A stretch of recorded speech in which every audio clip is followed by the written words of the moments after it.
Well, hello. Welcome to Strike a Match and SM Enlightenment Media Radio. We're so delighted to be here again. We are getting close to spring.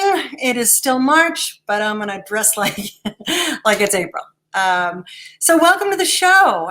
We're delighted to be here to talk again about how to take action to improve our lives, and being a partner with SM Enlightenment Radio about positivity is a true honor. So I'm very, very excited to have now our 7th broadcast where you get to strike a match. There it is. So just a flicker of light, just one idea, just one consideration can really change an awful lot in our lives. So that's the invitation. And then in the second half of the show, we bring another wonderful coach in from all necks of the woods to talk about what they do, why they do it, how they help people. And the whole point is to see if you feel connected to that. So we have a similar structure every week about what we do. And this week I'd like to start it off with a positive tip. Here we go. Did you know that how you do one thing is how you do everything? Just imagine on a good day, it seems like everything's going well, and just the opposite on a bad day. So what if this was true? What if you could shift one thing and have everything that day shift as well? Give it a try. I'm a health and life coach, and these are Terry's positive tips for a better life. So you can find these tips as little advertisements on SM Enlightenment Radio. And so we repurpose them and bring them here for consideration. So what these positive tips are classified as paradigms. What's a paradigm? Well, it's not an absolute truth by any means, but it is an opportunity to look at something differently that might be more enlightening than the way that I'm looking at it currently. So what this tip says is, how I do one thing is how I do everything. There we go. How I do one thing is how I do everything. So what we mean by that is that there are patterns in our lives. There are systems that we use to express ourselves, to relate to others, to manage our lives, to function in this world. And how we tend to do one part of that life, whether it be our health or our relationships or our career, how we manage our money or how well we connect to the spiritual, will follow a pattern. So the curiosity is, what's that pattern? And does it still serve me? Well, how they all begin, how do we create a system that we operate in this world? Well, it happens when we're kids. And, we perfect it, we get it all going in a rhythm, and then we get to middle school and it's like, then we get to high school and we refine it a little bit more. And then, we move into adulthood. All the time that we're making this decision on how I'm going to operate, we're kids. So there are mechanisms that we can use to survive in this world. And, we could have the person who's really controlling. We can have the person that's a procrastinator. You can have the person that hides. You can have the person that's an overachiever. And all of these strategies help us succeed. And they can also be our downfall, because how we do one thing is how we do everything. There's no balance. So if I am, super hard worker and I, always on, I'm not resting. And that's not balance. And if I'm a procrastinator, it means that I'm not doing what I'm capable of doing because I'm over here. So each of these things are really cool to look at. And that's the beautiful thing about coaching. Coaching has this window that we look through to see what are your habits. So just want to say, we don't look at this with judgment. We don't go like, oh, I'm so bad, I always try to control things. No, we just want to look to see where is this working and where is it not. And that is the strategy of working with a coach. So now we're going to go over to Comedy Corner and look at today's joke about life coaching. So what if we took this paradigm of how I do one thing is how I do everything, this positive tip, and we looked at procrastination. I thought this was a really fun map we can look at. And the clever names that this artist came up with. Sudden urge to do laundry valley. How about Napland or the comfort zone? There's that social media forest we can get lost in, or a lake coffee break. Daydream beach sometimes is a good place to go. But when we're talking about procrastination, these are ways that we hide. So we want to take the opportunity to look at, where does procrastination help me in my life and where does it hurt me? So how does it work with a coach? Well, we want in our coaching experience to get to where we want to go. We want to get to that beautiful place. And often what stands in the way are these habits, these structures that we have. They're obstacles, but they're also opportunities. And procrastination is like such a negative word, but I don't want folks to step into that place. We don't learn from the negative. We learn from the positive, from the knowing that there's different places I can go. Like when I looked at that map, I'm not really a procrastinator, but I visited all of those places. I'm in social media forest. I'm in laundryland, and oh my gosh, I'm shopping on Amazon all the time. So, all of us can experience all of these mechanisms, whether it's controlling or procrastinating or hero victim or hider or clown, whatever strategy you use. We all touch them. And so they're all part of just who we are. And we get to celebrate that. That's not a bad thing. We've gone a long way to get to this moment, and we're good people. We just want more, right? So let's look a little bit about procrastination and a few more funny slides. I have, yes, here we go. Oh my gosh, the computer. Is that like the biggest place to hang out and do nothing? Or we could literally do nothing and sleep on our desk or on the sofa. These are feelings where it's really kind of taken you to a place you don't want to go, when you're really getting stuck. And coaching is a lot about getting stuck. And here's the procrastinator's meeting has been postponed, because the best way not to get something done is to book a meeting and then don't do it. I have made calendars with all these intentions, and it doesn't happen. So we're attached to our system. There's a benefit that we get from it. And every paradigm that I share on this show is interrelated to the language that describes what's going on. So everything we do has a positive intention, even procrastinating. It might be that, we want to just listen to music. I just want to be chill, or, I can't do this anymore. And those intentions are a signal of what's really going on inside. So we're not here to go, hey, you got to dump it all and start all over. We're here to say, what is the obstacle that stands in the way of the opportunity of you becoming the greater version of yourself?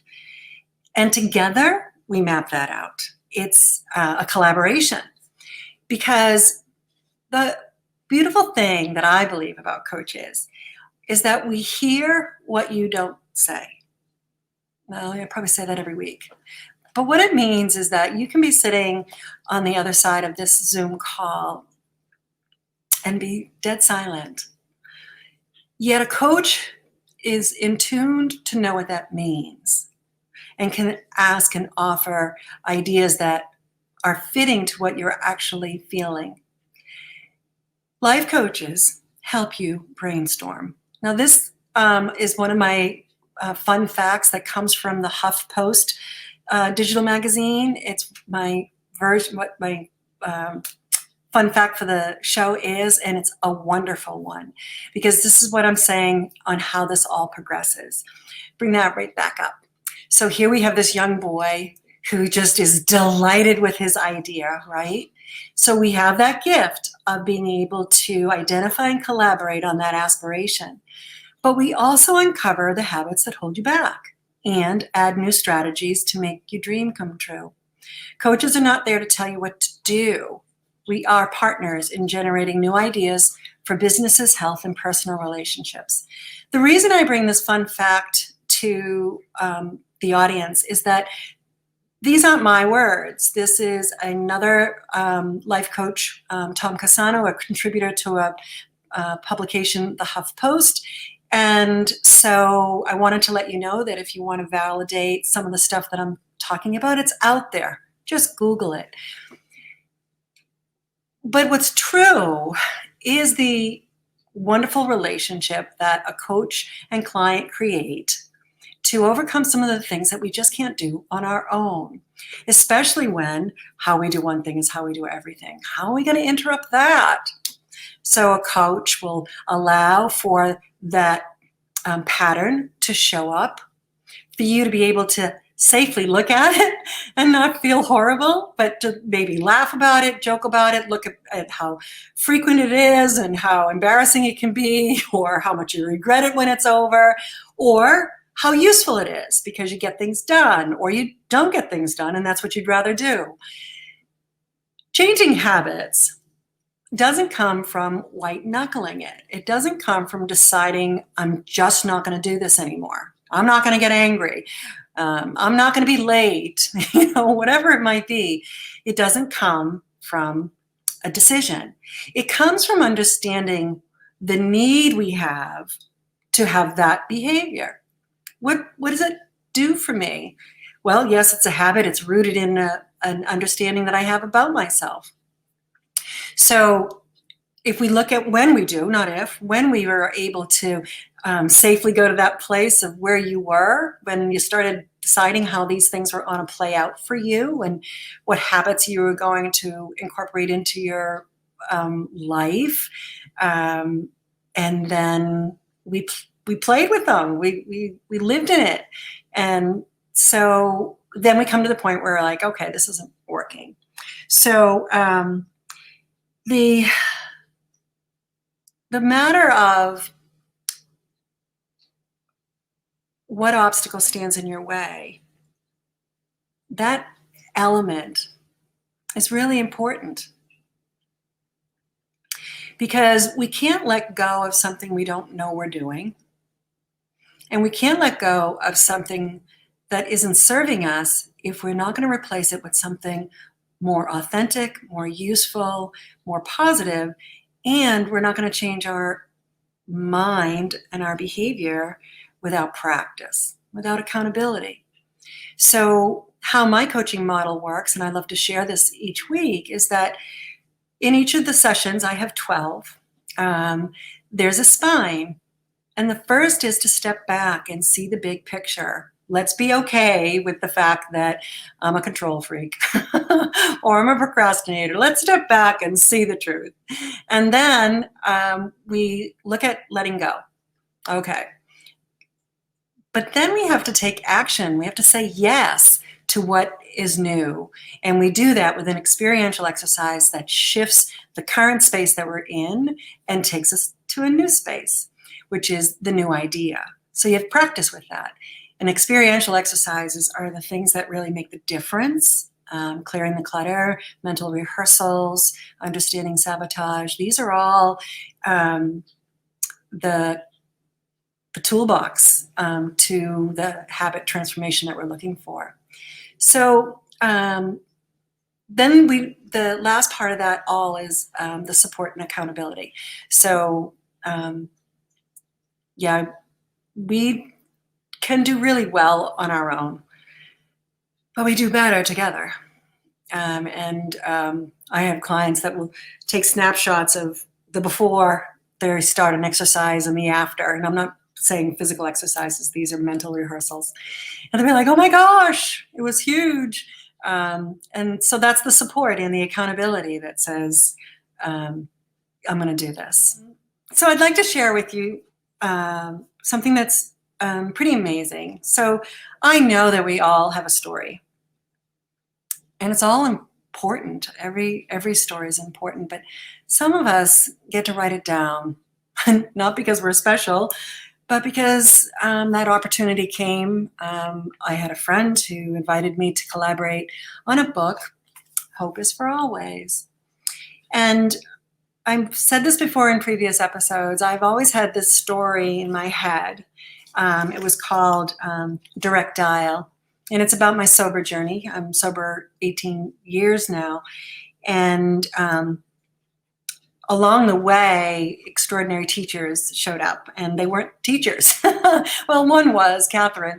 But many were just the people that came into my life with a conviction that I needed to up-level my life. So yeah, strike a match. So my story, because now it's just a contributor to a book, is a smaller story, and I call it My Classroom of Hope. And my first teacher is my 16-year-old son, Brian, and I've read a little bit about what his push was for me. Back in 2002, he said, I will not live like this another day. One of you has to go.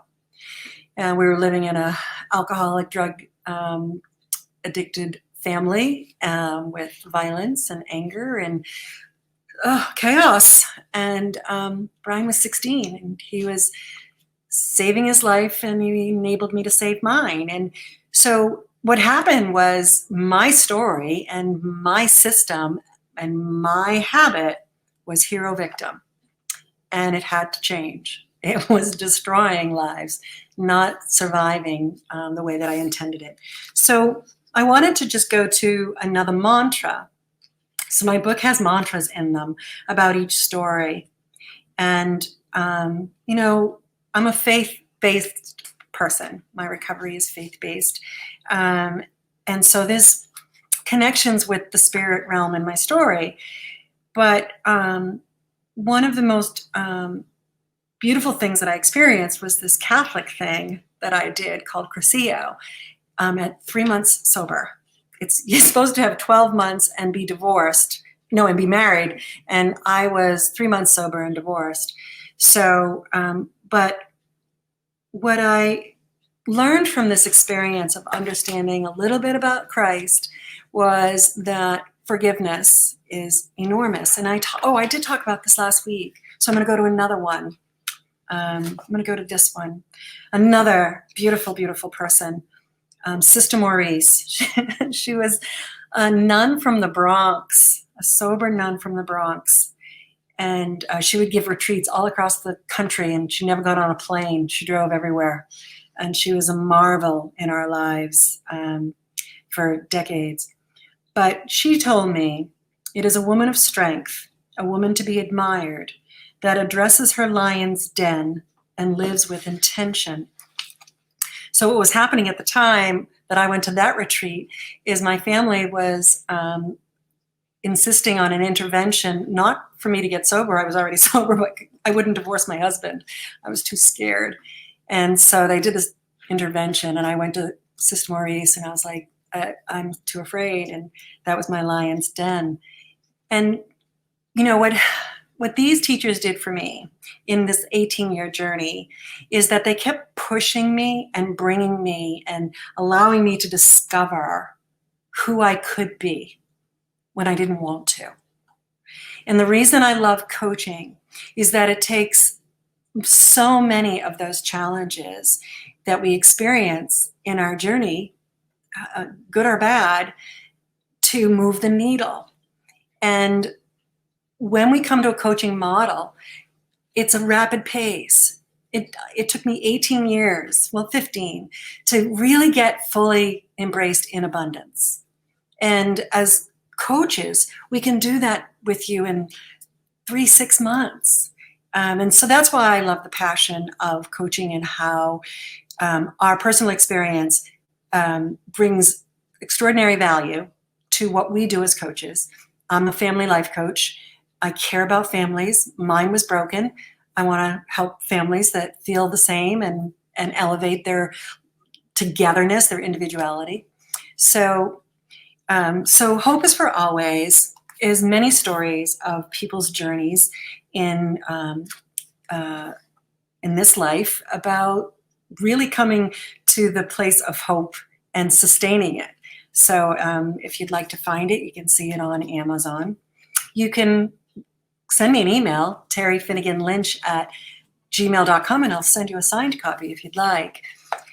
But remember, more than anything from this segment today, is that we are of human nature, and we do the best that we can every day. And then there comes a time when we want more. And having a life coach can really, truly bring that to fruition, bring that into reality, because two is better than one, and it's a relationship. So thank you for this part of our segment. We are going to go to a commercial break. I love these commercials. They're awesome. And we'll see you on the other side.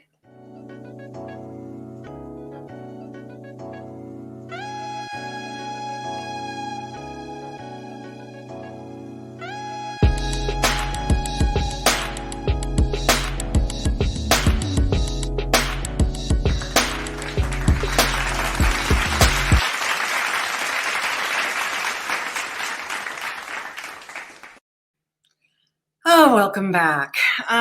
So this section of the show is about match.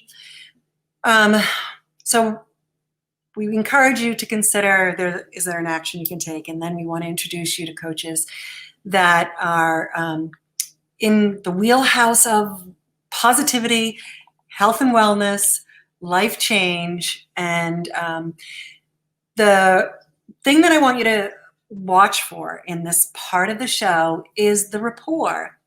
So obviously these coaches are friends of mine and people that I adore. So I'm very comfortable with them. But the invitation is to feel, how do you feel with this? Is this the kind of person that you'd like to deal with? Is this the kind of stuff that you need in your life? And so with that, we get to bring on my next guest, co-host, coach, Denise Morrison, my dear friend. Hello, love. Hello, Terry. Great to see you again.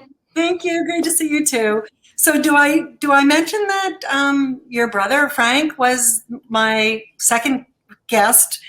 He stepped up to plate nice and early because I was just starting out of the gate on how to create these podcasts. But I don't know if people had seen that show, but you'll see the physical resemblance and definitely the dedication to health and happiness that you both share. So how are you today? Oh, fantastic. It's a gorgeous day down here in Norfolk, Virginia. Yeah. We have still have bitter cold, but the sun is shining. So I think it was 20 degrees this morning when I went out. But I'm dressing like it's springtime, so I'm going to push it through. So welcome, and so happy to have you here, Denise. We went to school together. Yes. And we learned the same coaching technique, which makes it really easy to have a conversation about habit change. We've both done the same work personally. But what I always like to do to start is to come on in and say, how did you get here? Why coaching? What's your background? And who do you come to serve? Okay. Well, short but sweet. I've been a physical therapist. I've been in the healthcare field for a very long time, and I knew that there was something more along the way than just the body and just tuning up and exercising. And I realized that the mind and the mindset and the self-talk were incredibly important. And I found that out in my own personal journey to coaching, which started many, many moons ago. Would you like me to tell you about that? Yes, please. Give us Yes. the background. Yes. So at the time, I was living in Australia, and I married a New Zealander, a Kiwi. So while I was living in Australia, we were really struggling to get pregnant. And I was seeing everyone I could, a doctor, a naturopath, changing my diet, doing all the things. And it was a functional medicine practitioner that said, you are so healthy. You do all the right things, exercise, eat the best, but your mindset is killing you. And I thought, well, that's a weird thing to say to me, that my mindset, especially from a functional medicine doctor, which I was new to the scene of functional medicine doctors back then. And she said, I'm going to refer you to an NLP coach. And I thought, okay, you're the doctor. I'll listen to you. You refer me. And the NLP coach, which NLP stands for neuro-linguistic programming, very much so a derivative of what you and I have studied. She said that I was basically beating myself up with my own self-talk. She said that I was so hard on myself, and I was really repeating these patterns and habits that were kind of depleting me of my life force, my energy. So of course I wasn't going to make a child. Like I didn't have it in me to do that. So I was put with this coach who just changed my world at 33 years old and opened my eyes to a whole new me. And I mean, I'm just so pleased that I took that step and went down that path. You know, it's so interesting because I was in traditional therapy for years, and my individual therapist put me into a group therapy. And then 4 years later, I'm in this group therapy, and everybody's angry in the group. And I called my son, Brian, who was helping me, you know, change my life. This is years later. I'm like, Brian, I'm in an angry therapy group. He's like, why? I'm like, oh, I don't have to stay? He's like, no. So he's like, why don't you come spend some time with Michael Burnoff, who is an NLP trained guy. Brian had been working with him for years. Wow. And Brian was in his 20s. And so I did this, and the most beautiful thing happened in that was my insides matched my outsides. Beautiful way to say it. Yeah. Right. I was finally congruent. Yes. Right. So, and the thing that's so wonderful about coaches is like, okay, so you've been to NLP, I've been to NLP, but you, the client, don't have to go to NLP, because we're going to bring those ingredients to you here.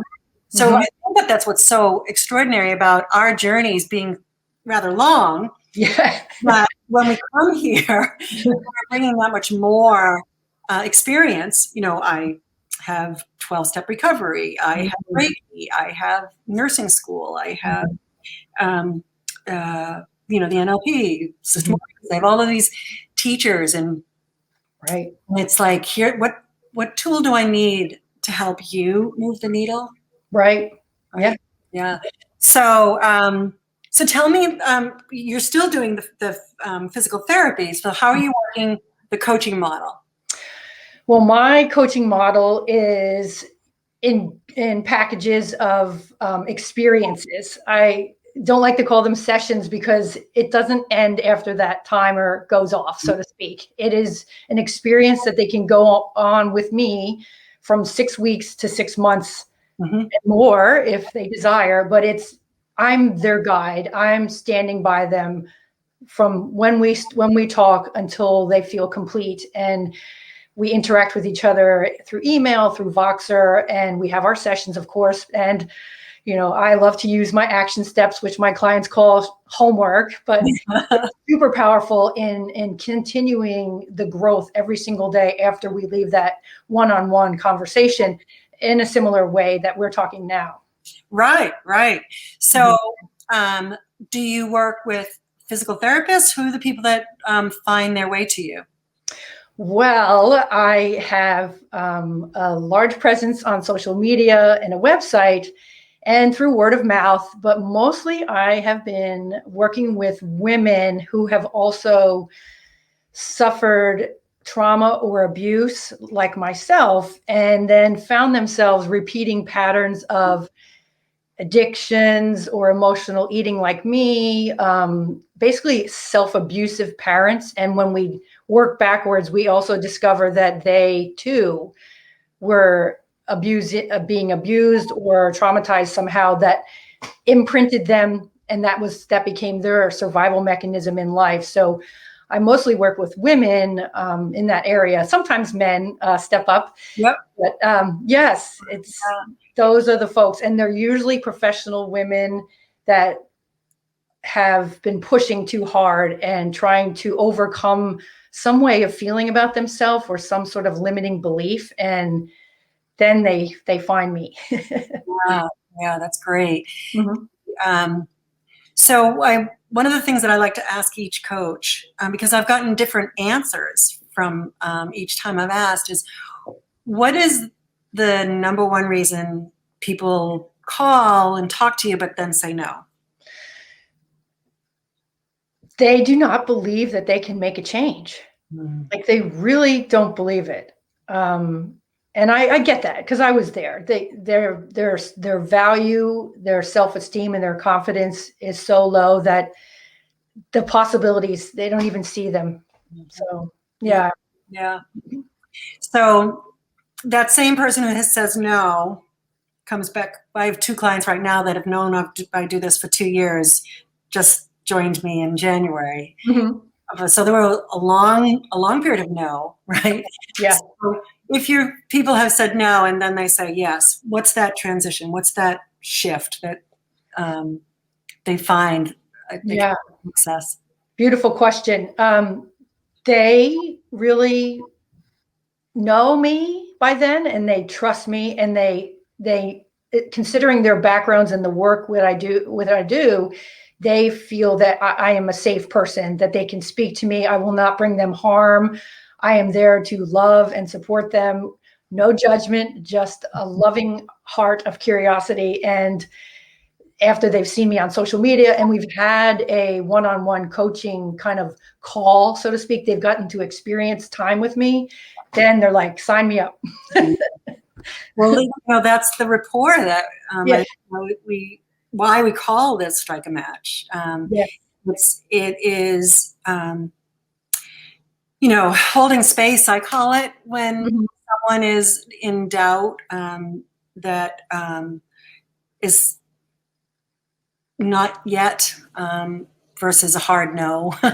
And even the hard no's, is there's reasons that people need to stay where they are. Sure. So so in so we do want to celebrate that you have a son. He's a giant. Yes. Like a little baby. This kid's like 10 feet tall. Yes. uh, which is the closing the loop of the fact that if we change our thoughts, we can change our whole lives. And there's another paradigm that I say, our biography creates our biology. Definitely. Right. Definitely. So, and I think this is so wonderful about where we went to school, is that the curriculum included all these wonderful paradigms that anchored all these experiences that we have had in our lives that bring coaching to a true form of change. And it is about the relationship. I had someone, and this is just for me, someone reach out and say, are you doing groups? Mhm. And I'm like, not yet. I love that one-to-one. Mhm. To me, it's really what matters to me, why I do this. Mhm. And I can imagine that at some point it would be well to be able to include more people. Right. But I'm still so much of a believer that the relationship makes the safe place possible. Oh, for sure. So, Totally. yeah. So do you have some can you share a testimony or an aha that a client may have had that kind of warms your heart? Well, considering what you've presented so far today, my clients know me for saying, how you do one thing is how you do everything. Because that was when I realized that about myself and was like, oh, I am overdoing it in every aspect of my life. No wonder why I'm so depleted. Um, but yes, that's my favorite one. I do have a testimony. Can I read it? I'd love for it. Yes. Okay, great. So she says, I've been working with Denise for many weeks now.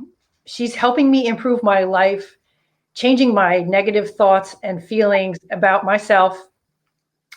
I didn't want to try anymore as it seemed too hard, but now I have so many tools and she is helping me to see that I can be positive, I can have joy, and I can believe in myself so that one day I will have a career that I love and a romantic interest too.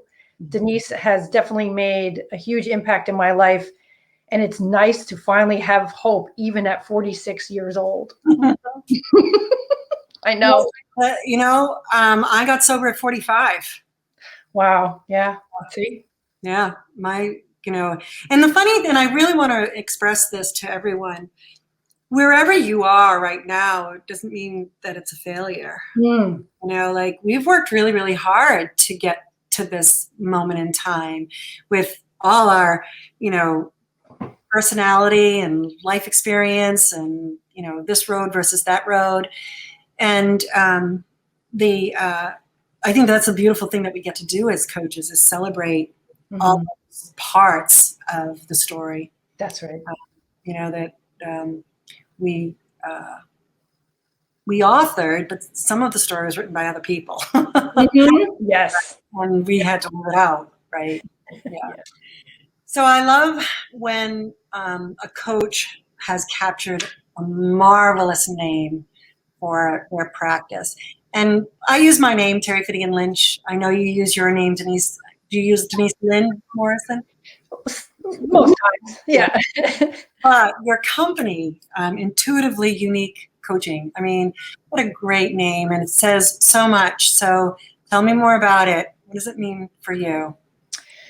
Well, for a long time, I did not trust my intuition. Due to my upbringing and the patterns that I was running, as we spoke about before, and the beliefs about myself, I listened to everybody else's words of wisdom. I listened to those other voices of, elders and whatnot in my head. And so through all the work that I've done, the journey that I've been on, when I decided what represents me, what type of coaching do I do, because I have a medical background in physical therapy, I have a yoga background, I have the NLP and the coaching. And at that point in my life, I was really tuned in to my inner wisdom, my intuition. So Intuitively Unique Coaching came apart that way. And the methods that I use with each individual client, and like you said before, I really love the one-on-one experience because I can totally immerse myself and hear them and watch them and just dive into all the nitty-gritty in their life, whether it's drawing from my experiences, the physical needs. Maybe they need a workout program because I can do that. Maybe they need a tune-up of their nutrition. I could do that. Maybe it's the mindset that's clouding over everything. I can do that. And we do sessions around releasing the limiting beliefs that they have. Maybe they've been a very emotional person, and I can help release that. I take apart and look at what they've been doing in their behaviors. Like, for example, some of the folks I work with have abusive behaviors towards themselves, like over exercising, overeating, over shopping, overspending, and how they do one thing is how they do everything. And we start to see that what is this underlying mental program that's running them to overdo everything. And many times, I mean, not generalizing, but a lot of my clients feel that they're not good enough. They don't belong or they don't feel loved, and they have overcompensated by overdoing everything. So it's my role to listen and inquire and support them so that we can put an end to that and find a new way of living and new habits, new behaviors, and so on. Yeah, it's pretty powerful. The when I hear you, there's this like softness that I'm like, yeah, wouldn't it be nice if I didn't have to be attached to those feelings, those messages. But what do I replace it with, right? So I think that is why the boomerang happens so much when people try to do this on their own, right? Is these are pretty powerful. They're very historic. They go back a long time. We depend upon them for a very long time. Right. So and everything builds on itself, right? Yeah. So the confidence and the trust in the process, right? Mm-hmm. Yeah, for sure. So you do your meetings in person or in Zoom? How are you able to do it down there? Well, with the current climate in the world, I've been doing most of them sessions with my clients on Zoom or on the phone if they're having issues in themselves with presenting their face on camera. I mean, it's difficult at start. Folks like us who have been through what we've been through want to hide. We don't want to be seen. So I allow them the choice. When we are able, I meet with people in person for sure. And it just strengthens that bonding and that trust amongst like the space that we set up so that they feel that they can make change. Yeah, that's pretty amazing. I love the balance that you bring, in this whole health and wellness, to really understand nutrition and to really understand the physicality of our body, and the mindset. And then, to also naturally, because of your journey through trauma and recovery, you were going through some serious stuff when you and I met. It was like, oh, Denise, you poor thing. And it's real, but what do we do with it? Because we can't change the facts. We do change our perception and our reaction to them and things like that. So, so it's when we have that firsthand experience and we bring that to the table, we attract people that need that kind of support. And bravo for you to hold space for these folks. What is, if someone's listening and they've got, this experience that they're holding on to that because they have no other option, how would you begin to invite them into a conversation? What would you want them to know? Well, they could find me at my website, DeniseLynnMorrison.com, and I have lots of opportunities for them to contact me or jump on a phone call with me just to discover what's going on and if coaching is the right fit for them. I'm on social media. They can watch me there on YouTube. But it's just generally knowing that I'm here to help, and I love to tell my first-time callers is that there's nothing wrong with you. You're not broken. I'm not here to erase your past or fix you. I'm here to meet you where you are and then take you on the journey that you probably had never imagined, but we do imagine it each and every time that we meet. Yeah, that's awesome. I always say the hardest session is the one where you have to decide where you want to go. Oh my gosh. And what do you want? What do you want? Like, I don't know. I know. But that's the space that we have to, allow for that curiosity to become valid. Yeah. So fun. So I want to thank you for being here, my beautiful friend. We all have a story. we all deserve to be heard. And then we all deserve to become the best versions of ourselves with the support of whatever model of care works for you. And we celebrate coaching. So Yes. thanks for being here, Denise. It's been a real pleasure. And Thank you so much, Terry. see you around the bend. I will. Okay. Oh, that is another wrap. Thank you so much for being here and tuning in to the end of the show. We really appreciate when you do that. Feel free to reach out to Denise or myself. Definitely stay in tune with SM Enlightenment Media for all their beautiful positivity podcasts and music. It's a wonderful program. We will be back next week with another co-coach to talk about how to strike a match. Thanks for being here. I'm Terry Finnegan Lynch.